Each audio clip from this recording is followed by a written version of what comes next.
Semoga yang subscribe diberikan rezeki melimpah dari jalan tak terduga. Dan yang like komen dimudahkan jalannya menuju surga di hari akhir nanti. Nabi Sulaiman alaihi salam adalah manusia terkaya sepanjang sejarah kehidupan manusia di muka bumi. Dalam beberapa kitab suci seperti Al-Quran, Alkitab, dan Injil, Nabi Sulaiman alaihi salam dijelaskan sebagai manusia terkaya yang pernah hidup di muka bumi. Tidak ada satupun manusia yang bisa mengalahkan total kekayaannya hingga hari kiamat tiba nanti. Para arkeolog telah menemukan situs peninggalan sejarah Islam yang mengungkap total kekayaan Nabi Sulaiman alaihi salam. Eres bin Yosef, profesor sekaligus peneliti, ia menyatakan bahwa 3000 tahun yang lalu Nabi Sulaiman alaihi salam diperkirakan memiliki kekayaan senilai 2,2 triliun US dollar. Apabila dikonversikan dengan nilai mata uang hari ini, dan jika dirupiahkan, nilainya setara dengan 32.891.870 triliun rupiah. Nabi Sulaiman memiliki beberapa mukjizat, di antaranya adalah dapat berbicara dengan bahasa binatang. Beliau dapat memerintah mereka untuk melakukan sesuatu. Beliau juga dapat mengendalikan besar kecilnya tekanan angin dan dapat mengatur ke arah mana angin akan berhembus. Sehingga dengan itu, Nabi Sulaiman dapat memanfaatkan angin sebagai kendaraannya dan juga kendaraan tentaranya. Nabi Sulaiman juga bisa melunakkan besi dan membentuknya menjadi pakaian perang yang anti tusukan senjata tajam. Nabi Sulaiman juga memimpin para jin. Mereka tunduk dan patuh pada perintah Nabi Sulaiman. Tidak hanya itu, setan dan iblis laknatullah yang merupakan makhluk pembangkang dapat dibuat tunduk bertekuk lutut pada perintah-perintah Nabi Sulaiman. Nabi Sulaiman bisa melakukan teleportasi, yaitu berpindah dari suatu tempat ke tempat yang lain dalam waktu singkat. Peristiwa tersebut dibuktikan dengan pemindahan singgasana Ratu Balqis atas perintah Nabi Sulaiman. Nabi Sulaiman juga dikenal sebagai raja yang adil dan bijaksana. Nabi Sulaiman diberkahi kecerdasan yang luar biasa untuk menyatupadukan segenap kekuatan yang Allah berikan kepadanya. Ia mengelola dan membawa kerajaannya menjadi kekuatan raksasa yang tak terkalahkan di masanya dengan segenap kemampuan yang dimilikinya. Tentara Nabi Sulaiman adalah tentara terkuat di bumi tanpa ada yang menandinginya. Pertanyaan dasar yang muncul kali ini adalah dari mana sumber kekayaan dan kekuatan Nabi Sulaiman alaihi salam? Sebelum saya melanjutkan, mohon bantu channel ini untuk terus berkembang dengan cara subscribe dan nyalakan tanda loncengnya. Berikan komentar yang positif dan berikan like serta share video ini. Semoga semua itu menjadi nilai amal jariah karena telah membantu mensiarkan kisah-kisah Islam pada masyarakat Islam dan dunia. Bismillahirrahmanirrahim. Sungguh kami benar-benar telah menganugerahkan ilmu kepada Daud dan Sulaiman. Keduanya berkata, segala puji bagi Allah yang melebihkan kami dari kebanyakan hamba-hambanya yang mukmin. Sulaiman telah mewarisi Daud dan dia berkata, wahai manusia, kami telah diajari untuk memahami bahasa burung dan kami dianugerahi segala sesuatu. Sesungguhnya semua ini benar-benar karunia yang nyata. Quran Surat An-Naml ayat 15-16. Nabi Sulaiman mewarisi Nabi Daud dalam sisi kenabian dan kekuasaan, bukan mewarisi harta, karena para nabi tidak mewariskan harta. Sepeninggalan mereka, harta para nabi menjadi sedekah bagi orang-orang yang ada di sekitar mereka, yaitu orang-orang fakir dan orang-orang yang membutuhkan. Allah telah memilihnya sebagai nabi dari kalangan Bani Israel. Begitu juga Allah telah memberinya kekuasaan kerajaan sehingga ia menjadi pemimpin Bani Israel. Barangkali sesuatu yang paling penting yang diwarisi oleh Nabi Sulaiman dari Nabi Daud adalah tradisi militer. Kemajuan militer yang dahsyat telah berpindah kepada Nabi Sulaiman. Nabi Daud sebenarnya adalah seorang penggembala kambing yang sangat miskin, tapi seiring dengan perjalanan waktu, ia menjadi komandan pasukan yang tiada tanding. Perubahan keadaan ini adalah sebagai bentuk ilham dari Allah Subhanahu wa Ta'ala dan sebagai dukungan darinya. Daud mengetahui bahwa kekuatan yang hakiki yang mengatur alam semesta adalah kekuatan Allah Subhanahu wa Ta'ala. Kehadiran Nabi Daud mengubah keadaan pasukan Bani Israel, di mana mereka sebelumnya lari jika berhadapan dengan musuh, maka kini keberadaan mereka mulai diperhitungkan. Di masa hidupnya, Daud mengalami peperangan yang sangat banyak, namun Al-Quran tidak menceritakan secara terperinci akan hal tersebut. Dan kami kuatkan kerajaannya. Quran Surat Shad ayat 20. Ayat tersebut berarti bahwa Daud belum pernah terkalahkan dalam peperangan yang diikutinya. Di samping dukungan yang Allah Subhanahu wa Ta'ala berikan kepada Daud, juga pasukannya dan rakyatnya, di mana mereka adalah orang-orang yang bertauhid dan menyerahkan diri kepada Allah Subhanahu wa Ta'ala. Allah Subhanahu wa Ta'ala mengungkapkan kepada Daud hal-hal yang menjadikan pasukannya memiliki keistimewaan yang dengannya mereka dapat mengalahkan pasukan-pasukan yang lain yang ada di bumi saat itu. Allah Subhanahu wa Ta'ala berfirman, dan kami telah melunakkan besi untuknya. Quran Surat Saba ayat 10. Sebenarnya baju besi yang dibuat untuk orang-orang yang hendak berperang cukup mengganggu gerakan mereka.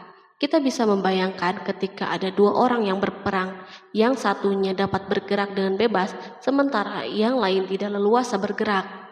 Namun dengan kekuasaan Allah, Nabi Daud dapat melunakkan besi dan dapat membuat darinya baju besi yang ringan. Ini adalah kemajuan penting yang Allah berikan kepada Daud dan tentaranya. Kemajuan ini kini dimiliki oleh Nabi Sulaiman. Demikianlah Sulaiman memiliki pasukan yang dahsyat yang melebihi pasukan manapun di bumi saat itu.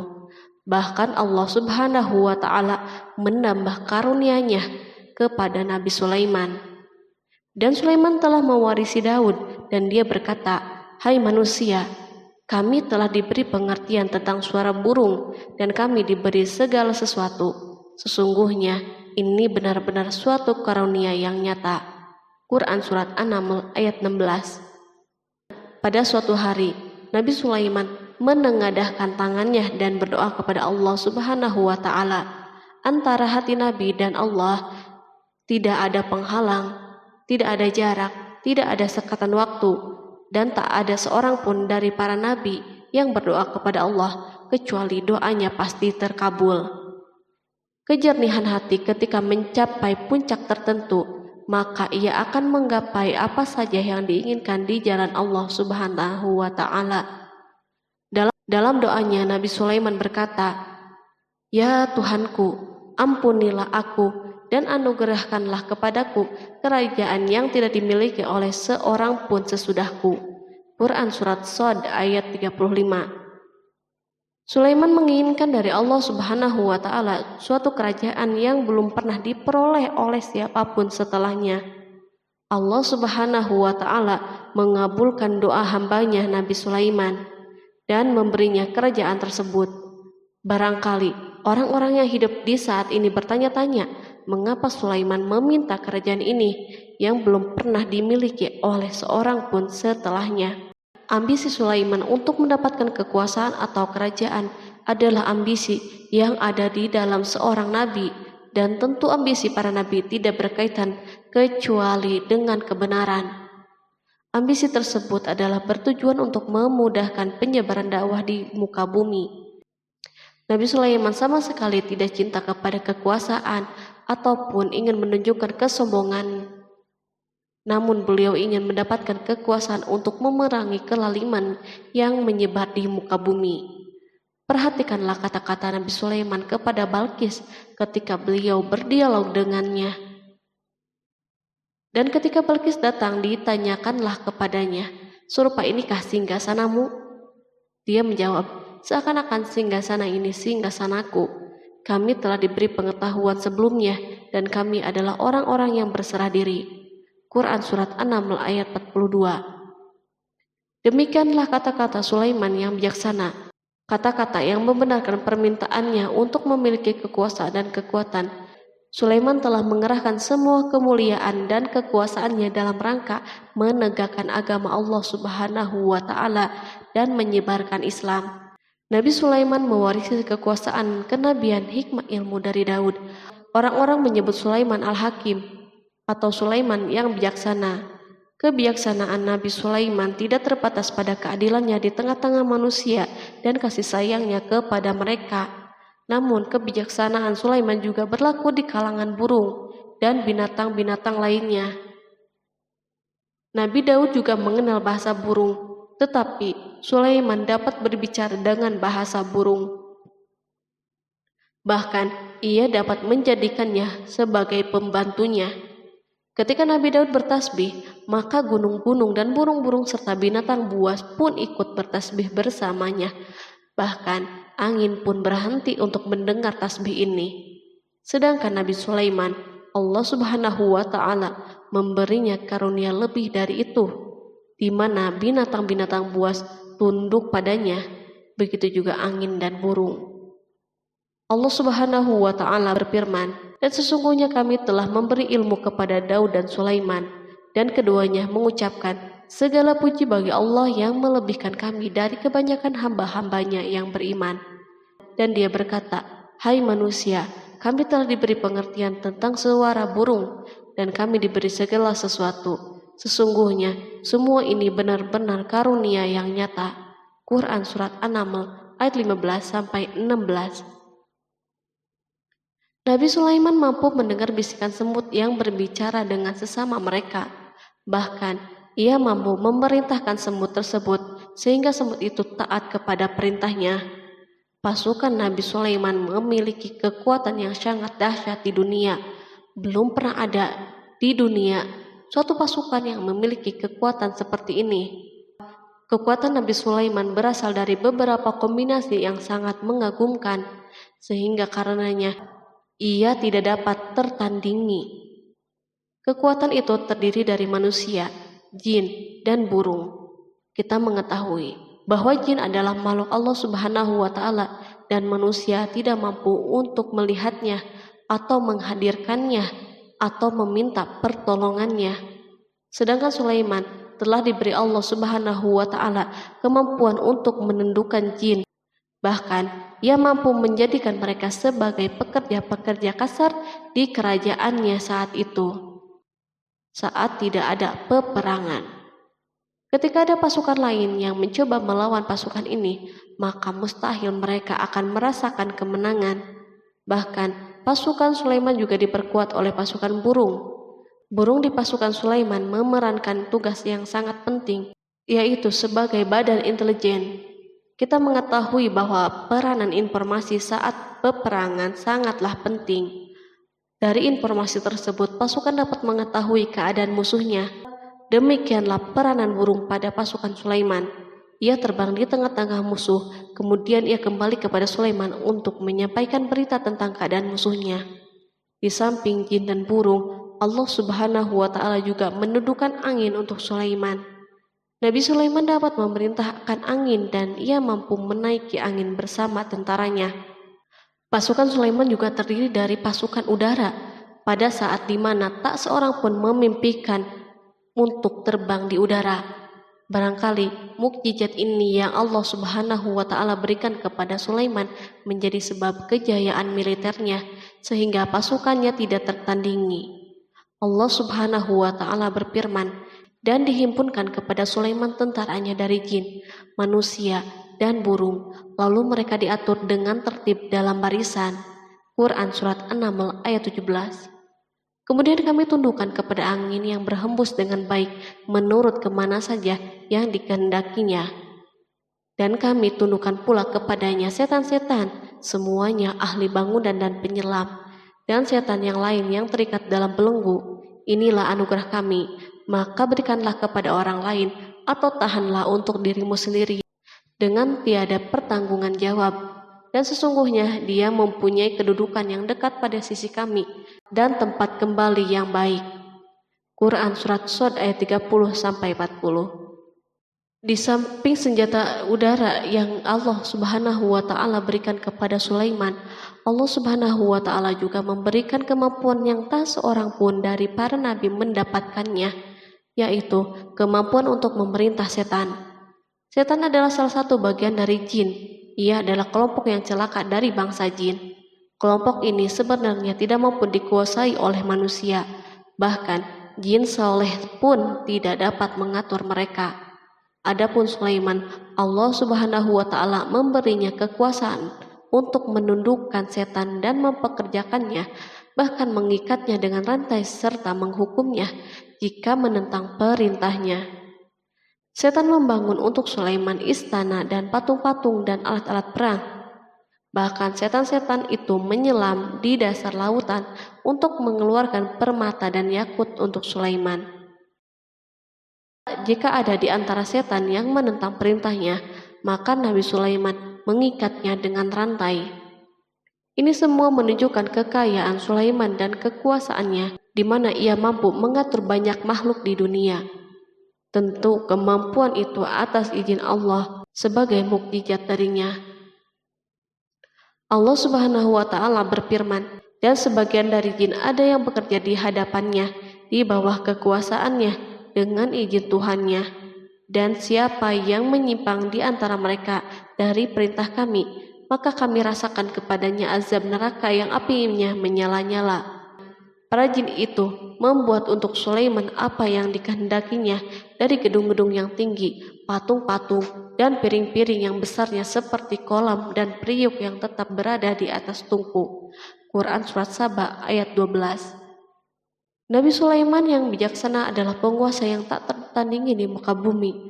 Meskipun memperoleh nikmat yang khusus dan agung ini yang Allah Subhanahu wa Ta'ala berikan kepada Nabi Sulaiman, beliau tetap menunjukkan sebagai manusia yang paling banyak berzikir kepadanya dan manusia yang paling banyak bersyukur di zamannya. Allah Subhanahu wa Ta'ala berfirman tentang Sulaiman, Sulaiman sebaik-baik hamba, sesungguhnya dia amat taat kepada Tuhannya. Quran Surat Shad ayat 30. Nabi Sulaiman selalu mendirikan sholat, puasa, tasbih, dan mengungkapkan rasa cinta yang dalam. Hamba yang kembali adalah hamba yang menuju Allah Subhanahu wa Ta'ala. Waktu sholat bagi Sulaiman adalah waktu yang sangat penting, sehingga ketika datang waktu itu, maka beliau tidak bisa disibukkan dengan hal yang lain. Sulaiman mengetahui penyakit kuda dan ia mampu berbicara dengan bahasa kuda. Bahkan kuda itu pun mentaati perintah Nabi Sulaiman. Allah Subhanahu wa Ta'ala juga memberikan kenikmatan lain atas Sulaiman. Allah Subhanahu wa Ta'ala berfirman, dan kami alirkan cairan tembaga baginya. Quran Surat Saba ayat 12. Al-Kihtir adalah tembaga yang dicairkan.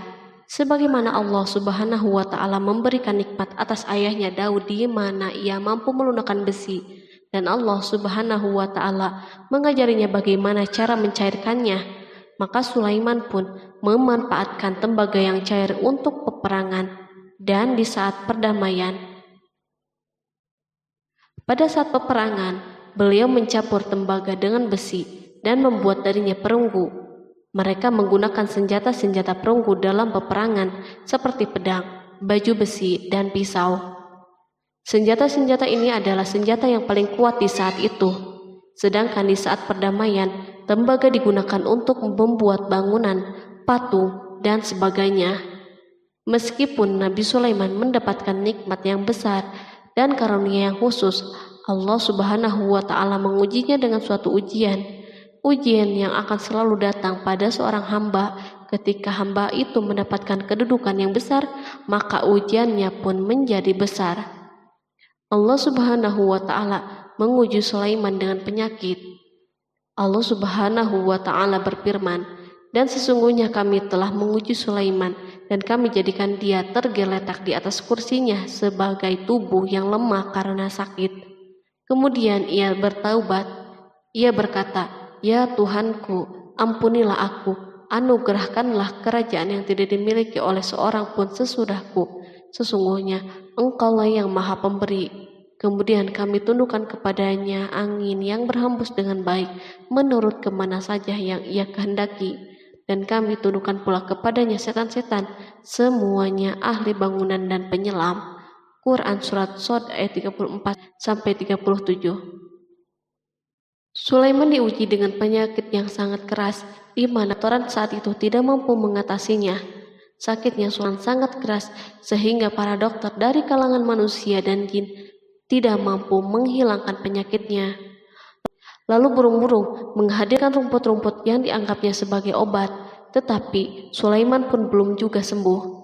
Semakin hari penyakit Sulaiman semakin menjadi-jadi, sehingga ketika Sulaiman duduk di atas kursi, ia duduk bagaikan tubuh tanpa roh, seakan-akan ia mati karena saking kerasnya penyakit yang dideritanya. Sakit yang diderita Sulaiman terus berlanjut untuk beberapa saat. Namun Sulaiman tidak henti-hentinya berzikir kepada Allah Subhanahu wa Ta'ala dan meminta kesembuhan kepadanya, serta beristighfar kepadanya, serta mengungkapkan rasa cintanya kepada Allah Subhanahu wa Ta'ala. Selesailah ujian Allah Subhanahu wa Ta'ala terhadap hambanya Sulaiman. Beliau pun sembuh. Kini Sulaiman merasakan kembali kesehatannya setelah mengetahui segala kejayaannya dan segala kekuasaannya serta segala kebesarannya tidak lagi mampu menghilangkan penyakit yang dideritanya, kecuali jika Allah Subhanahu wa Ta'ala menghendakinya. Dan sesungguhnya kami telah menguji Sulaiman dan kami jadikan dia tergeletak di atas kursinya sebagai tubuh yang lemah karena sakit. Quran Surat Shod ayat 34. Kata jasad dalam bahasa Arab diungkapkan atas sesuatu yang kehilangan kehidupan atau kesehatan. Nabi Sulaiman telah membangun masjid atau tempat beribadah sehingga manusia menyembah Allah Subhanahu wa Ta'ala di dalamnya. Rumah ini menunjukkan keunggulan seni arsitektur dan seni pahat. Orang-orang yang membangun rumah ini berjumlah puluhan ribu orang. Tentu setiap kelompok dari mereka memiliki pekerjaan masing-masing. Di antara mereka ada yang mencairkan tambang, ada yang menjadi tukang pahat, ada yang membelah batu, ada yang memotong-motong kayu, ada yang mendatangkan rumput-rumput dari Libanon, dan ada yang melelehkan emas dan menjadikannya lempengan-lempengan yang mengkilat untuk menutupi kayu dan menutupi dinding. Bahkan golongan jin membantu pembangunan rumah tersebut, tentu dengan perintah dan bimbingan Nabi Sulaiman. Mereka membuat patung-patung yang besar dan membuat bejana yang besar untuk tempat makanan para tentara dan pekerja, yaitu bejana seperti gunung karena saking beratnya dan besarnya. Mereka juga membuat tempat-tempat minum yang besarnya seperti kolam. Sulaiman mengawasi para pekerjanya dan juga mengurusi masyarakatnya, di mana beliau mengenali problem mereka dan berusaha memecahkannya. Beliau juga mengawasi pasukannya dari kalangan binatang dan burung. Beliau mengetahui apakah ada satu dari mereka yang tidak hadir, kemana ia pergi, serta mengapa ia pergi. Nabi Sulaiman bukan hanya mengetahui problem tentaranya dari kalangan manusia dan tentaranya dari kalangan burung, namun ia juga menunjukkan kasih sayangnya terhadap semut, di mana beliau mendengar bisikannya dan tidak suka untuk menginjaknya. Pada suatu hari, ia berjalan di depan tentaranya dan tiba-tiba ia mendengar suara semut yang berkata kepada teman-temannya dari kalangan semut. Hingga apabila mereka sampai di lembah semut, berkatalah seekor semut, "Masuklah ke dalam sarang-sarangmu agar kamu tidak terinjak oleh Sulaiman dan tentaranya." Sedangkan mereka tidak menyadari.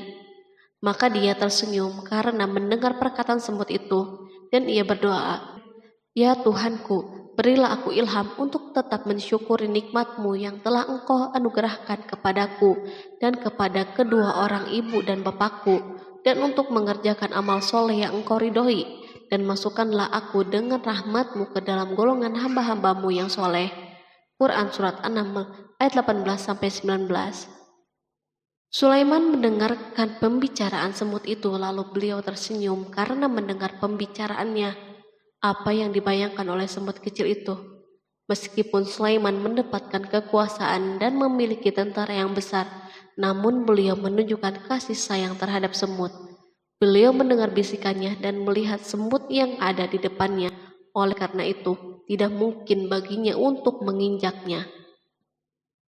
Sulaiman bersyukur kepada Allah Subhanahu wa Ta'ala yang telah memberinya nikmat, yaitu nikmat rahmat dan nikmat kasih sayang.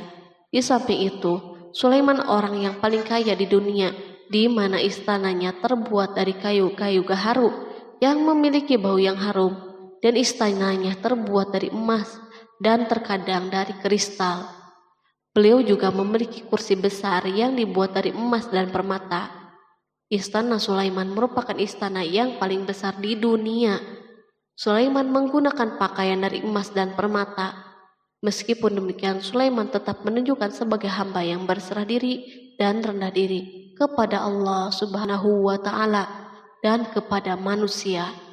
Nabi Sulaiman yang merendahkan dirinya di hadapan Allah, dan ia selalu sujud kepada Allah sebagaimana ayahnya yang selalu bertasbih kepada Allah. Sulaiman selalu melantunkan lagu-lagu cinta ilahi dan hanya memuji Allah Subhanahu wa Ta'ala. Pada suatu hari, Nabi Sulaiman mengeluarkan perintahnya kepada pasukan untuk bersiap-siap. Sulaiman keluar memeriksa pasukannya satu demi satu. Pasukannya diteliti. Kelompok yang pertama adalah kelompok manusia. Sulaiman memerintahkan kesiapan mereka, lalu Sulaiman mengeluarkan perintah-perintahnya. Kemudian Sulaiman memerintah kelompok jin dan menyampaikan perintah-perintahnya. Beliau memenjarakan jin yang tampak bermalas-malasan saat bekerja. Lalu ia memeriksa binatang dan berkata pada mereka, apakah mereka sudah makan dengan baik dan tidur dengan nyenyak?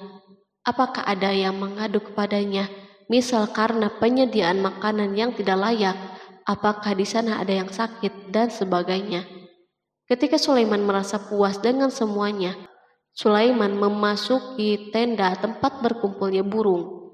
Belum lama, Sulaiman memasuki tenda tersebut dan mengamati keadaan di sekitarnya, sehingga ia mengetahui burung yang tidak hadir yaitu hudhud. Dan dia memeriksa burung-burung lalu berkata, mengapa aku lihat hudhud? Quran Surat An-Naml ayat 20. Burung-burung yang lain tampak terdiam sebagai tanda penghormatan dan akan mendengarkan apa yang akan dikatakan pemimpin mereka Sulaiman. Beliau mengarahkan pandangannya kepada semua burung dan tidak menemukan hudhud di antara mereka. Tak seekor burung pun yang mengetahui keberadaannya. Sulaiman mulai menampakkan kemarahannya. Apakah dia termasuk yang tidak hadir? Quran Surat An-Naml ayat 20. Tiba-tiba seekor burung kecil memberanikan diri untuk berkata kepada Sulaiman, wahai Nabi yang mulia, seharusnya hudhud ada bersamaku kemarin untuk melaksanakan tugas penyelidikan. Ia adalah pemimpin misi itu, namun hudhud belum datang. Oleh karena itu, aku tidak pergi bersamanya. Burung itu tampak gemetar ketakutan. Sulaiman mengetahui bahwa hudhud tidak hadir dan tak seorang pun mengetahui kepergiannya. Hudhud pergi tanpa terlebih dahulu meminta izin kepada Sulaiman dan tidak memberitahu di mana keberadaannya. Dalam keadaan marah, Sulaiman berkata, sesungguhnya aku benar-benar akan mengazabnya dengan azab yang keras atau benar-benar menyembelihnya, kecuali ia benar-benar datang kepadaku dengan alasan yang jelas. Quran Surat An-Naml ayat 21. Kawanan burung mengetahui bahwa Sulaiman sedang marah dan telah menetapkan untuk menyembelihnya atau justru memaafkannya dengan syarat ia datang dengan membawa alasan yang dapat menyelamatkannya. Atau dengan kata lain, hudhud dapat memastikan bahwa ia melaksanakan tugas yang penting. Sulaiman menunjukkan kemarahan yang besar sehingga siapapun akan merasa takut ketika melihat Sulaiman marah. Meskipun beliau terkenal dengan kasih sayangnya, namun kemarahannya karena membela kebenaran. Kemudian beliau dapat melaksanakan ancamannya dengan cara yang mudah. Seekor burung tampak gemetar ketakutan melihat kemarahan Sulaiman. Lalu beliau mengeluarkan tangannya ke burung itu dan memegang-megang kepalanya, sehingga burung itu pun merasa tenang dan rasa takutnya hilang. Sulaiman pergi dari tenda burung itu dan menuju istananya. Sulaiman masih memikirkan keadaan hudhud. Seharusnya hudhud menjadi bagian penting dari badan intelijen. Apakah ia pergi untuk menyingkap sesuatu, atau apakah ia pergi hanya untuk bermain-main? Sulaiman telah memperhatikan dan mengetahui bahwa Hudhud adalah seekor burung yang cerdik dan juga fasih berbicara. Terkadang Sulaiman mendapati Hudhud sedang bermain-main dan menunda pekerjaannya. Sulaiman melihatnya dan Hudhud memahami bahwa ini tidak benar, sebab ia tidak boleh mencampur adukan antara waktu serius dan waktu bermain.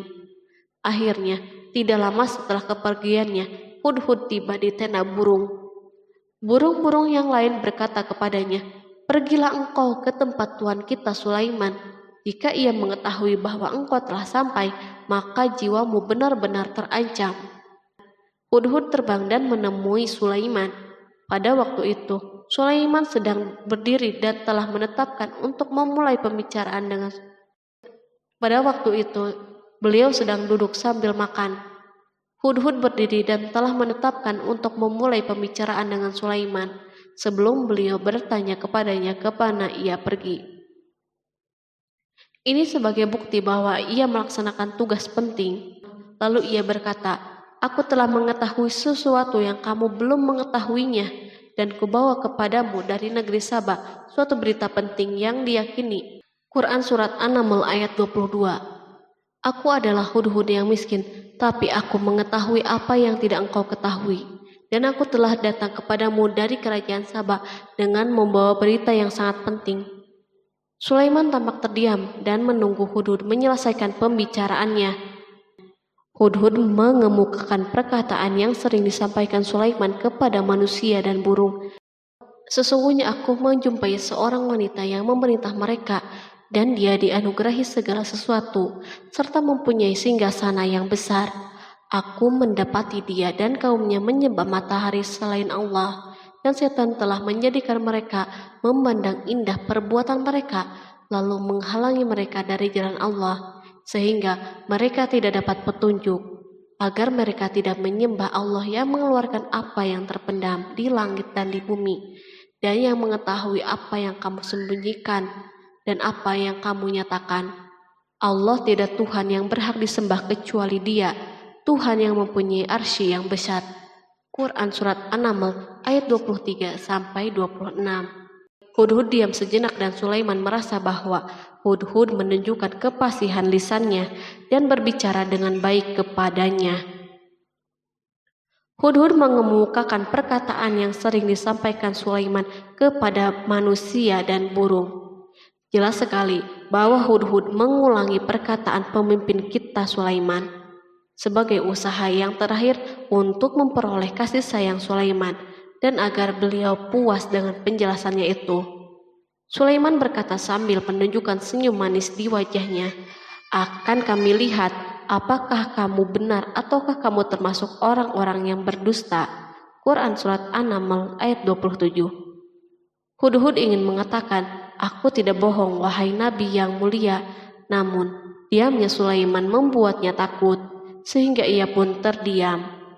Sulaiman terdiam karena berpikir, lalu memutuskan sesuatu. Setelah itu, beliau mengangkat kepalanya dan meminta secari kertas dan pena. Sulaiman segera menulis surat singkat dan menyerahkannya kepada Hudhud serta memerintahkannya, "Pergilah dengan membawa suratku ini, lalu jatuhkanlah kepada mereka. Kemudian berpalinglah dari mereka, lalu perhatikanlah apa yang mereka bicarakan." Quran Surat An-Naml ayat 28. Al-Quran langsung menyebut keadaan kerajaan Balqis yang saat itu sedang membaca surat tersebut di depan para pembesar kerajaannya dan para menterinya. Berkata ia Balqis, "Hai pembesar-pembesar, sesungguhnya telah dijatuhkan kepadaku sebuah surat yang mulia. Sesungguhnya surat itu dari Sulaiman, dan sesungguhnya isinya dengan menyebut nama Allah yang Maha Pengasih lagi Maha Penyayang, bahwa janganlah kalian berlaku sombong terhadapku, dan datanglah kepadaku sebagai orang-orang yang berserah diri." Quran Surat An-Naml ayat 29-31. Dalam surat Sulaiman itu disebutkan, hendaklah mereka menyerahkan diri dan tunduk kepada perintahnya. Sulaiman memerintahkan agar mereka meninggalkan penyembahan terhadap matahari. Sulaiman tidak mempersoalkan akidah mereka dan tidak memuaskan mereka dengan apapun. Sulaiman hanya memerintahkan bahwa ia berada di atas kebenaran. Bukankah ia didukung kekuatan yang berlandaskan keyakinan yang dimilikinya? Sulaiman hanya memerintahkan mereka agar tunduk dan patuh kepadanya. Ratu Saba menyampaikan surat tersebut di tengah-tengah kaumnya. Berkata dia, Balkis, "Hai putra para pembesar, berilah aku pertimbangan dalam urusanku ini. Aku tidak pernah memutuskan sesuatu persoalan sebelum kamu berada di majelisku." Quran Surat An-Naml ayat 32. Sementara itu, reaksi para pembesar istana adalah menentang surat tersebut. Isi surat itu membangkitkan kecongkakan kaum Saba, di mana mereka merasa lebih kuat. Mereka mengetahui bahwa di sana ada orang yang mencoba menantang mereka dan mengisyaratkan peperangan kepada mereka. Lalu ia meminta kepada mereka untuk memenuhi syarat-syaratnya sebelum terjadinya peperangan dan kekalahan. Mereka menjawab, "Kita adalah orang-orang yang memiliki kekuatan dan juga memiliki keberanian yang sangat dalam peperangan, dan keputusan berada di tanganmu. Maka pertimbangkanlah apa yang akan kamu perintahkan." Quran Surat An-Naml ayat 33. Para pembesar kaumnya ingin berkata, "Kita siap untuk melaksanakan peperangan." Tampaknya ratu memiliki kebijakan yang lebih baik daripada pembesar kaumnya. Surat Sulaiman itu membuatnya berpikir lebih jernih dan hati-hati. Ia berusaha sebisa mungkin menghindari peperangan. Ratu itu berpikir dalam tempo yang lama. Nama Sulaiman tidak diketahuinya, dan ia pun belum pernah mendengarnya. Oleh karena itu, ratu tidak mengetahui kekuatannya. Boleh jadi Sulaiman memiliki kekuatan yang dahsyat sehingga mampu memerangi kekuasaannya dan mengalahkannya. Kemudian ratu memperhatikan apa yang ada di sekelilingnya. Ia melihat kemajuan masyarakatnya dan kejayaannya. Barangkali ia mengira bahwa Sulaiman iri terhadap kemajuan dan kekayaan ini, sehingga Sulaiman ingin menyerangnya. Setelah mempertimbangkan isi surat Sulaiman dengan cermat, Ratu Saba memilih untuk tidak bersikap ceroboh. Ratu itu lebih suka untuk menggunakan bahasa-bahasa kelembutan. Ia mengirim kepada Sulaiman suatu hadiah yang besar. Ratu mengira bahwa Sulaiman seorang yang ambisius, yang boleh jadi ia telah mendengar tentang kekayaan kerajaannya. Para utusan pergi dengan membawa hadiah dari Ratu Saba. Ratu berharap agar mereka dapat memasuki kerajaan Sulaiman dan akan mengetahui kondisi kerajaannya. Saat mereka pulang, Ratu ingin mendengar secara langsung dari mereka tentang keadaan kaum Sulaiman dan pasukannya. Setelah mendapatkan informasi yang cukup, maka Ratu dapat membuat suatu keputusan yang tepat. Ratu menyembunyikan apa yang terlintas dalam dirinya, lalu ia berbicara kepada pembesar istananya bahwa ia dapat menyingkap niat jahat Raja Sulaiman melalui cara mengirimkan hadiah kepadanya. Ratu lebih memilih cara tersebut dan menunggu reaksi Sulaiman. Ratu berhasil memuaskan para pembesar istananya dan untuk sementara menghilangkan ide untuk berperang. Karena para raja jika menyerang suatu desa, maka pemimpin desa tersebut adalah orang yang paling banyak mendapatkan kehinaan dan cercaan. Akhirnya para pembesar kaumnya merasa puas dengan pikirannya itu. Allah Subhanahu wa Ta'ala berfirman, Dia berkata, "Sesungguhnya raja-raja apabila memasuki suatu negeri, niscaya mereka membinasakannya dan menjadikan penduduknya yang mulia menjadi hina, dan demikian pula lah yang akan mereka perbuat. Dan sesungguhnya aku akan mengirim utusan kepada mereka dengan membawa hadiah, dan aku akan menunggu apa yang akan dibawa kembali oleh utusan-utusan itu." Quran Surat An-Naml ayat 34-35. Kemudian sampailah hadiah Ratu Balkis kepada Nabi Sulaiman. Para badan intelijennya memberitahunya bahwa para utusan Balkis datang dengan membawa hadiah. Sulaiman langsung mengetahui bahwa ratu itu sengaja mengirim orang-orangnya untuk mengetahui atau mendapatkan informasi tentang kekuatannya. Lalu setelah itu, ia mengambil keputusan atau sikapnya kepada Sulaiman. Sulaiman segera memanggil semua pasukannya untuk berkumpul. Utusan Balkis segera memasuki istana Sulaiman yang dipenuhi dengan pasukan besar yang bersenjata. Tiba-tiba, utusan Balkis tampak tercengang ketika melihat kekayaan mereka dan harta mereka yang tidak ada apa-apanya dibandingkan dengan kerajaan Sulaiman. Hadiah mereka tampak tidak berarti. Emas yang mereka bawa tampak tidak berarti saat mereka memasuki istana Sulaiman yang terbuat dari kayu-kayu pohon gaharu yang mengeluarkan bau yang harum serta dihiasi dengan emas. Para utusan Balkis berdiri bersama Sulaiman dan menyaksikan bagaimana Sulaiman mengendalikan pasukannya. Kemudian mereka mulai berpikir tentang kekuatan dan kualitas pasukan Sulaiman. Betapa kagetnya mereka ketika melihat di tengah-tengah pasukan itu terdapat singa, burung, dan tentara dari kalangan manusia yang mampu terbang. Mereka pun sadar bahwa mereka dihadapkan pada pasukan yang tiada taranya. Selesailah demonstrasi pasukan Sulaiman. Kemudian para utusan itu dipersilahkan maju ke tempat hidangan makanan. Para utusan itu sangat terkejut ketika melihat berbagai macam makanan dari penjuru bumi ada di depannya. Dan di antara makanan itu pun terdapat makanan yang biasa ditemukan di negeri mereka. Tetapi mereka melihat bahwa makanan itu memiliki rasa yang istimewa. Selain itu, piring-piring yang ada di depan mereka dan dijadikan tempat makanan terbuat dari emas dan mereka dilayani oleh laki-laki yang berhias dengan emas. Ratu mereka pun tidak mengenakan hiasan itu. Di meja makan terdapat burung, ikan laut, dan berbagai macam daging yang mereka tidak mampu lagi membedakannya. Sulaiman tidak makan bersama mereka, tetapi beliau makan dengan menggunakan piring yang terbuat dari kayu. Beliau memakan roti yang kering yang dicampur dengan minyak. Inilah makanan yang dipilihnya. Sulaiman makan bersama mereka dalam keadaan diam. Mereka merasa bahwa kehadiran Sulaiman menciptakan suatu kewibawaan yang luar biasa. Selesailah jamuan makanan itu. Lalu dengan sangat malu mereka menyerahkan hadiah Ratu Balkis kepada Sulaiman. Hadiah itu berupa emas, yang bagi mereka hadiah itu sangat bernilai. Tetapi di sini hadiah ini tampak kecil di hadapan kekayaan yang sangat mengagumkan. Sulaiman memperhatikan hadiah ratu itu dan berkata, maka tatkala utusan itu sampai kepada Sulaiman, Sulaiman berkata, apakah patut kamu menolong aku dengan harta? Maka apa yang diberikan Allah kepadaku lebih baik daripada apa yang diberikannya kepadamu. Tetapi kamu merasa bangga dengan hadiahmu. Quran Surat An-Naml ayat 36. Raja Sulaiman menyingkap dengan kata-katanya yang singkat itu penolakannya terhadap hadiah mereka. Ia memberitahu utusan itu bahwa ia tidak menerima hadiah tersebut. Ia tidak merasa puas dengan hadiah itu. Yang membuatnya puas hanya, janganlah kalian berlaku sombong terhadapku dan datanglah kepadaku sebagai orang-orang yang berserah diri. Lalu Sulaiman kembali berkata dengan pelan, kembalilah kepada mereka. Sesungguhnya kami akan mendatangi mereka dengan bala tentara yang mereka tidak kuasa melawannya. Dan pasti kami akan mengusir mereka dari negeri itu Saba dengan terhina dan mereka menjadi tawanan-tawanan yang hina.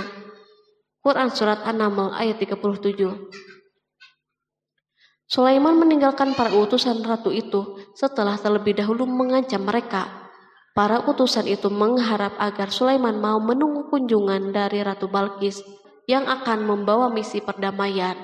Akhirnya sampailah para utusan Balkis ke negeri Saba. Mereka segera menuju istana ratu. Mereka memberitahu bahwa negeri mereka ada di ujung tanduk. Mereka menceritakan kepada ratu kekuatan Sulaiman dan tidak mungkin bagi mereka mampu melawannya. Mereka meyakinkan Balkis bahwa ia harus mengunjunginya dan melihat sendiri. Kemudian ratu menyiapkan dirinya untuk pergi menuju kerajaan Sulaiman. Sulaiman duduk di kursi kerajaan di tengah-tengah para pembesarnya dan para menterinya, serta para komandan pasukan. Sulaiman mengetahui bahwa Balkis menuju tempatnya. Balkis dikelilingi rasa takut. Sulaiman berpikir sejenak tentang bagaimana matahari disembah. Ia memikirkan bagaimana informasi yang diterima badan intelijennya tentang kemajuan kerajaan Balkis dalam bidang kesenian dan ilmu pengetahuan. Sulaiman bertanya kepada dirinya sendiri, apakah kemajuan menjadi penghalang untuk mengetahui kebenaran? Apakah ratu itu gembira dengan kekuatan yang dicapainya? Dan ia membayangkan bahwa kekuatan adalah segalanya. Dengan kemajuan yang dimilikinya, Sulaiman ingin membuat kejutan agar ratu mengetahui bahwa Islam yang diyakini oleh Sulaiman adalah satu-satunya yang mampu mendatangkan kemajuan dan kekuatan yang hakiki.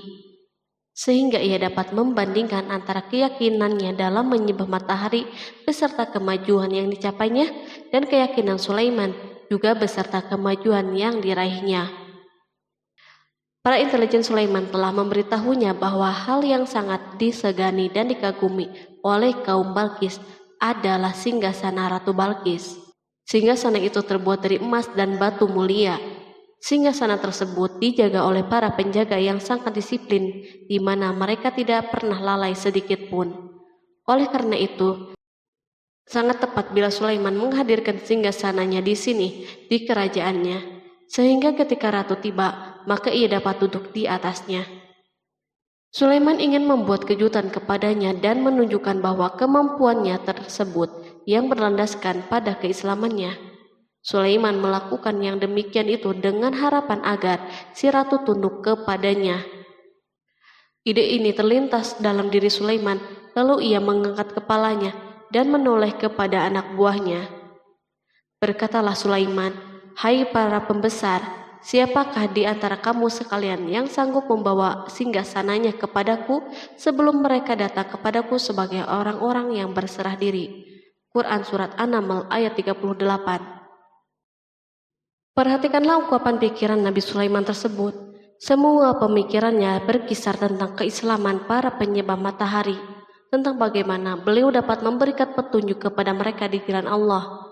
Yang pertama menjawab pertanyaan Sulaiman itu adalah Ifrit dari kalangan jin, yang Allah Subhanahu wa Ta'ala telah menundukkan mereka kepada Sulaiman. Berkatalah Ifrit yang cerdik dari golongan jin, "Aku akan datang kepadamu dengan membawa singgasana itu sebelum kamu berdiri dari tempat dudukmu. Sesungguhnya aku benar-benar kuat untuk membawanya lagi dapat dipercaya." Quran Surat An-Naml ayat 39. Sulaiman berdiri dari tempat duduknya setelah 1 atau 2 jam. Namun jin itu berjanji kepadanya untuk menghadirkan singgasana Balkis sebelum itu. Istana Sulaiman berada di Palestina, sedangkan istana Balkis terletak di Yaman. Jarak antara singgasana tersebut dan singgasana Sulaiman lebih dari ribuan mil. Barangkali pesawat yang cepat sekalipun yang kita kenal hari ini tidak akan mampu membawa dan mendatangkan istana itu dalam waktu 1 jam. Tetapi masalahnya di sini berhubung dengan kekuatan jin yang misterius. Sulaiman tidak mengomentari sedikit pun terhadap apa yang dikatakan oleh Ifrit dari kalangan jin. Tampak ia menunggu tanggapan lain yang mampu menghadirkan singgasana Balkis yang lebih cepat dari itu. Sulaiman menoleh kepada seorang yang di sana yang duduk di atas naungan. Berkatalah seseorang yang mempunyai ilmu dari Alkitab, "Aku akan membawa singgasana itu kepadamu sebelum matamu berkedip." Maka tatkala Sulaiman melihat singgasana itu terletak di hadapannya, ia pun berkata, "Ini termasuk karunia Tuhanku untuk menguji aku, apakah aku bersyukur atau mengingkari akan nikmatnya. Dan barang siapa yang bersyukur, maka sesungguhnya dia bersyukur untuk kebaikan dirinya sendiri. Dan barang siapa yang ingkar, maka sesungguhnya Tuhanku maha kaya lagi maha mulia." Quran Surat An-Naml ayat 40. Belum lama, seorang yang mempunyai ilmu dari Alkitab menyatakan kalimatnya, sehingga singgasana itu berada di depan Sulaiman. Ia mampu menghadirkan singgasana itu lebih cepat dari kedipan mata, ketika mata itu tertutup dan terbuka. Al-Quranul Karim tidak menyikap kepribadian seorang yang menghadirkan singgasana itu. Al-Quran hanya menggarisbawahi bahwa orang itu mempunyai ilmu dari Alkitab. Al-Quran tidak menjelaskan kepada kita apakah ia seorang malaikat ataukah manusia ataukah jin. Perhatikanlah tindakan Sulaiman setelah adanya mukjizat ini. Beliau tidak merasa kagum terhadap kemampuannya yang luar biasa. Beliau tidak tercengang dengan kekuatannya. Beliau mengembalikan keutamaan tersebut kepada penguasa para penguasa, Allah Subhanahu wa Ta'ala, dan bersyukur kepadanya yang telah mengujinya dengan kekuasaan ini, agar ia dapat membuktikan apakah ia bersyukur atau mengingkari. Setelah Sulaiman bersyukur kepada penciptanya, ia mulai memperhatikan singgasana ratu. Merupakan simbol pembangunan dan kemajuan, tetapi tampaknya ia hanya sesuatu yang biasa saja dibandingkan dengan kekuasaan dan kebesaran ciptaan yang dibuat oleh manusia dan jin di kalangan istana Sulaiman. Sulaiman memikirkan dalam tempo yang lama singgasana Balkis. Kemudian beliau memerintahkan agar singgasana itu diperbaiki, sehingga saat Balkis datang, Sulaiman dapat mengujinya apakah Balkis dapat mengenalinya ataukah tidak. Dia berkata, "Ubahlah baginya singgasananya, maka kita akan melihat apakah dia mengenal ataukah termasuk orang-orang yang tidak mengenalnya." Quran Surat An-Naml ayat 41. Sulaiman memerintahkan agar dibangun istana yang akan digunakan untuk menyambut Balkis. Sulaiman memilih tempat di laut dan ia memerintahkan agar dibangun suatu istana di mana sebagian besar terdiri dari air laut. Sulaiman memerintahkan agar lantai-lantai itu terbuat dari kaca yang tebal dan kuat, sehingga orang yang berjalan di atas istana itu akan membayangkan bahwa di bawahnya ada ikan-ikan yang berwarna-warni. Hudhud memberitahu Sulaiman bahwa Balkis telah sampai di dekat kerajaannya. Kemudian Balkis datang. Al-Quran tidak menyebutkan keadaan Sulaiman saat menyambut Balkis, namun Al-Quran justru menunjukkan dua sikap Balkis. Pertama, bagaimana sikap Balkis ketika pertama kali melihat singgasananya yang datang mendahuluinya, padahal ia telah meninggalkan pengawalnya untuk tetap setia menjaga singgasana itu. Kedua, keadaan di depan istana yang penuh dengan permata yang berenang di bawahnya ikan-ikan. Dan ketika Balkis datang, ditanyakanlah kepadanya, "Serupa inikah singgasanamu?" Dia menjawab, "Seakan-akan singgasana ini singgasanaku. Kami telah diberi pengetahuan sebelumnya dan kami adalah orang-orang yang berserah diri." Quran Surat An-Naml ayat 42. Ayat tersebut menggambarkan kondisi dialog antara Sulaiman dan Balkis. Balkis melihat singgasananya dan ia tercengang saat mengetahui bahwa itu adalah singgasananya. Namun ia kemudian mulai ragu karena melihat tidak sepenuhnya itu singgasananya. Jika itu benar-benar singgasananya, lalu bagaimana ia datang mendahuluinya? Dan bila bukan singgasananya, maka bagaimana Sulaiman dapat meniru sepersis dan seteliti ini? Sulaiman berkata saat melihat Balkis mengamati singgasananya, "Apakah ini singgasanamu?" Setelah mengalami kebingungan sesaat, Balkis menjawab, "Sepertinya benar." Sulaiman berkata, "Kami telah diberi ilmu sebelumnya dan kami sebagai orang-orang yang muslim." Melalui pernyataan itu, Sulaiman ingin mengisyaratkan kepada Balkis agar ia membandingkan antara keyakinannya beserta ilmu yang dicapainya dan keyakinan Sulaiman yang muslim beserta pengetahuan yang diraihnya. Penyembahan terhadap matahari dan pencapaian ilmu yang dicapai oleh Balkis tampak tidak ada apa-apanya dibandingkan dengan ilmu Sulaiman dan keislamannya. Sulaiman telah mendahulinya dalam bidang ilmu karena keislamannya. Karena itu sangat mudah baginya untuk mengungguli Balkis dalam ilmu-ilmu yang lain. Demikianlah yang diisyaratkan pernyataan Sulaiman kepada Balkis. Ratu Saba itu mengetahui bahwa ini adalah singgasananya, di mana singgasana itu datang lebih dahulu daripada dirinya. Beberapa bagian darinya telah diubah saat Balkis masih berjalan menuju tempat Sulaiman. Ia berpikir kemampuan apa yang dimiliki oleh Nabi Sulaiman. Balkis tercengang melihat apa yang disaksikannya yang merupakan buah dari keimanan Sulaiman dan hubungannya dengan Allah Subhanahu wa Ta'ala. Sebagaimana Balkis tercengang ketika melihat kemajuan dalam bidang pembangunan seni dan ilmu, maka ia lebih kagum lagi saat melihat hubungan yang kuat antara keislaman Sulaiman dan ilmu serta kemajuannya. Dan apa yang disembahnya selama ini selain Allah mencegahnya untuk melahirkan keislamannya, karena sesungguhnya dia terdahulu termasuk orang-orang yang kafir. Bergoncanglah dalam benak Balkis ribuan hal.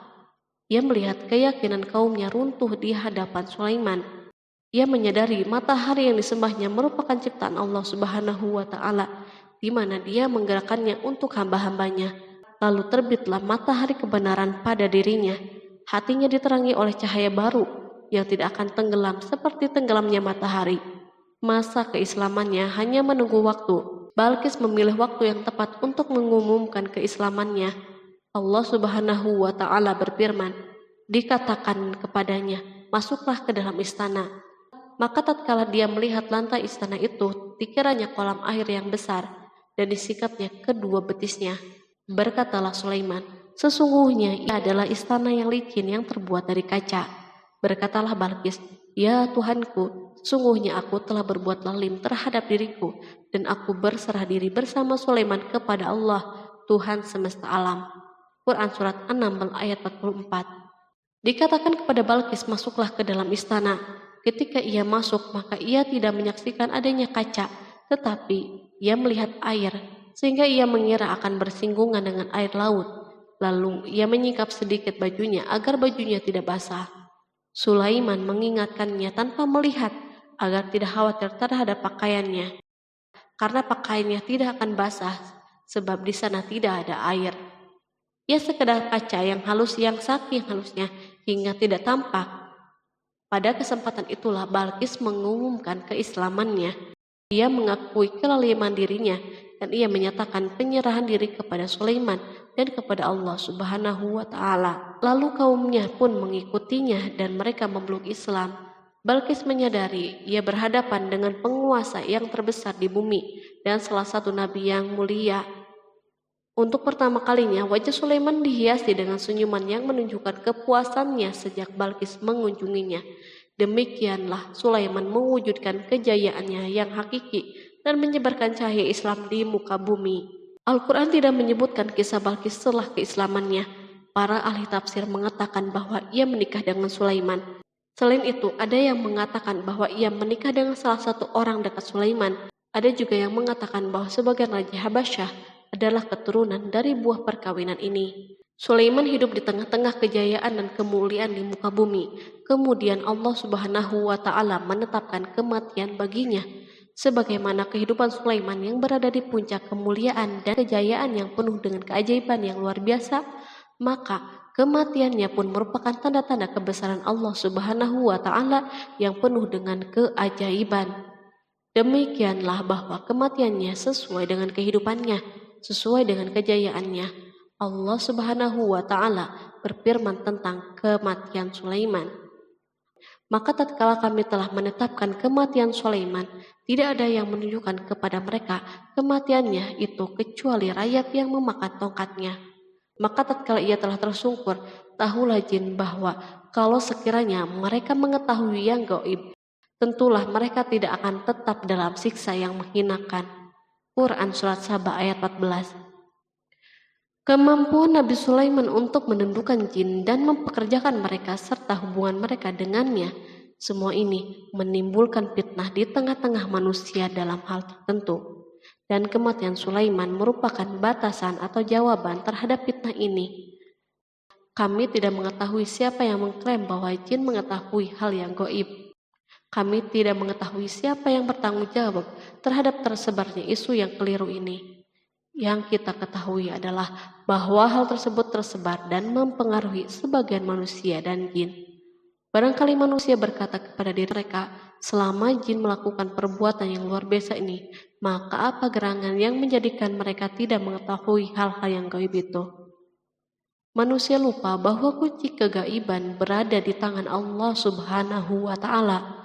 Masalah ilmu gaib tidak akan mampu dikuasai oleh jin, manusia, ataupun para nabi dan semua makhluk. Hanya Dia yang mengetahuinya. Allah Subhanahu wa Ta'ala merencanakan bahwa kematian Sulaiman pun bertujuan untuk menghancurkan pemikiran ini, yaitu pemikiran bahwa jin mengetahui hal yang gaib. Jin bekerja untuk Nabi Sulaiman selama beliau hidup, dan tatkala beliau meninggal, maka tugas mereka menjadi bebas.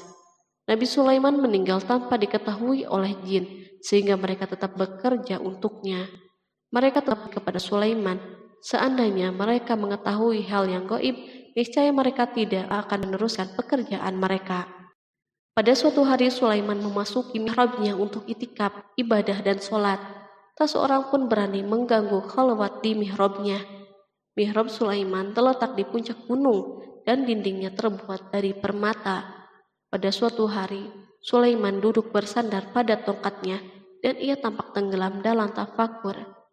Beliau berzikir kepada Allah hingga rasa kantuk menguasainya. Lalu setelah itu malaikat maut menemuinya di mihrabnya. Sulaiman pun meninggal. Beliau bersandar kepada tongkatnya. Jin melihatnya dan mengira bahwa beliau sedang sholat. sehingga mereka pun tetap melanjutkan pekerjaannya. Berlalulah hari yang panjang, kemudian datanglah rayap, yaitu semut kecil yang memakan kayu. Hewan itu pun mulai memakan tongkat Sulaiman. Rayap-rayap itu tampak lapar. Sebagian dari tongkat Sulaiman dimakan beberapa hari oleh rayap itu. Ketika yang dimakannya semakin bertambah, maka tongkat itu pun menjadi rusak dan jatuh dari tangan Sulaiman. Tubuh mulia itu kehilangan keseimbangan dan terhempas di bumi. Tatkala tubuh suci itu tersungkur, maka manusia segera menuju ke sana. Mereka menyadari dan mengetahui bahwa Nabi Sulaiman telah meninggal dalam waktu yang sangat lama. Jin menyadari bahwa mereka tidak mengetahui hal-hal yang gaib, dan manusia pun mengetahui hakikat ini. Seandainya jin mengetahui hal yang gaib, niscaya tidak akan meneruskan siksa yang hina. Mereka tidak akan bekerja. Demikianlah Nabi Sulaiman meninggal dalam keadaan duduk dan sholat di mihrabnya. Lalu berita itu tersebar bagaikan api di bumi. Manusia, burung dan binatang buas mengantarkan jenazah Nabi Sulaiman. Sekawanan burung tampak sedih dan menangis. Semua makhluk bersedih. Akhirnya, tak seorang pun mengetahui bahasa burung di bumi. Meninggallah seorang yang memahami pembicaraan burung. Burung-burung itu berkata, "Betapa beratnya kehidupan di tengah-tengah orang yang tidak mengetahui pembicaraan kita." Terdapat sejumlah versi perihal riwayat tentang kisah wafat Nabi Sulaiman alaihi salam. Salah satunya hadis yang diriwayatkan oleh Al-Hafiz Ibnu Asakir dalam tafsir Ibnu Katsir. Hadis ini disebut mendekati kebenaran kisah wafatnya Nabi Sulaiman. Seperti yang dikutip dari buku Kisah Para Nabi oleh Imam Ibnu Katsir. Menurutnya, Nabi Sulaiman alaihissalam meninggal dalam keadaan berdiri. Berdirinya beliau ini adalah sedang melakukan sholat dan bersandar pada tongkatnya. Diketahui Nabi Sulaiman dikenal terbiasa menyendiri di dalam Masjid Baitul Maqdis. Durasinya bahkan dalam kurun waktu yang tidak biasa, yakni bisa hingga 1 atau 2 bulan, hingga 1 atau 2 tahun. Untuk sajian makanan dan minumannya selalu dibawakan oleh para setan yang masih tergabung dalam salah satu jenis jin. Hingga suatu ketika mereka membawakan makanan dan minuman seperti biasa, namun tidak mengetahui bahwa Nabi Sulaiman telah wafat. Pada hari wafatnya, Nabi Sulaiman mendatangi sebuah pohon yang tumbuh di Baitul Maqdis. Atas izin Allah, Nabi Sulaiman pun berbincang dengan pohon tersebut dan menanyakan nama serta fungsi dari dirinya. Pohon ini bernama Kharubah. Nabi Sulaiman pun bertanya padanya, "Apakah kegunaanmu?" Pohon Kharubah ini pun menjawab, "Aku tumbuh untuk meruntuhkan masjid ini." Lalu Nabi Sulaiman pun berkata, "Allah tidak mungkin meruntuhkan masjid ini selama aku masih hidup. Itu artinya kamu tumbuh untuk mengabarkan kematianku." Lalu Nabi Sulaiman pun mencabut pohon tersebut dan menanamnya di dinding miliknya. Setelah itu, Nabi Sulaiman masuk ke dalam mihrab dan melakukan sholat dengan bersandar pada tongkatnya. Sejumlah sumber juga mengatakan tongkat tersebut berasal dari pohon Kharubah yang sempat dicabutnya sebelumnya. Kemudian Nabi Sulaiman pun menemui ajalnya hingga tidak diketahui oleh setan yang bekerja untuknya sekalipun. Kisah ini diceritakan dalam firman Allah melalui surat Saba ayat 14. Kalangan jin dan setan pun mulai mengetahui kabar kematian Nabi Sulaiman setelah rayap memakan tongkat sebagai penopangnya hingga rapuh. Nabi Sulaiman meninggal berdiri dan bersandar pada tongkatnya. Matanya dalam keadaan terbuka dan fisiknya tidak berubah bentuk. Bahkan tidak ada bau yang muncul dari jenazah tersebut. Ternyata peristiwa wafat ini merupakan jawaban dari doa Nabi Sulaiman alaihissalam sendiri. Ia pernah memohon pada Allah Subhanahu wa Ta'ala agar kematiannya dapat dijadikan pembelajaran bagi umat manusia, bahwa para jin sekalipun tidak mengetahui hal yang gaib. Bahkan mereka pun tidak mengetahui kapan mereka akan menemui ajal dan mendapatkan rezeki. Untuk itu, kisah Nabi Sulaiman yang meninggal dalam keadaan berdiri ini diharapkan menjadi pesan agar manusia tidak menjadikan setan, iblis, atau bangsa jin sebagai tempat menyembah atau teman mereka. Wallahu a'lam bishawab.